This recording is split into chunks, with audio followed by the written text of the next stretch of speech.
د اسلامي امارت په راتګ سره په هیواد د امن سیوری غوړېدلی.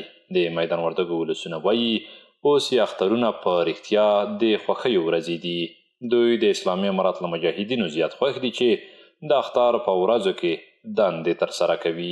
عین الله وایي په دې خوشحاله یو چې امنیت ده، کراري ده، امن ده، شکر ده، اسلامي قانون روان ده په وطن کې د مونږ مسلمانان دي، شکر ده، فضل د خدای ده، ښه خوشحاله یم ترېنه. عبیدالله وایي هر وخت چې وغواړي هر چیرې سفر کولی شي. شکر الحمدلله ډېر ښه خوندور اختر ده. امارات انشاءالله ډېر خوندور امنیت نیولی، شپه ورځ د موږ په خدمت کې دي، نو خلک ډېر هیوادوال ډېر خوشحاله دي تېر. نو شکر د واړه دي که غټ دي، نو ډېر سوکاله اختر ده، خلک ډېر خوشحاله دي. شپه یې که ورځې ټول خپل اختر مبارکۍ ته ځي، نو ډېر ښه خوندور اختر.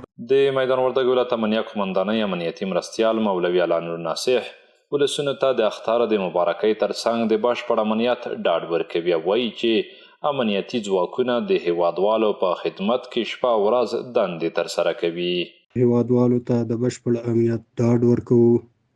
د امنیت د ټینګښت لپاره مو پوره تدابیر نیولي او انشاءالله چې د امن په فضا کې به اختر لمانځو.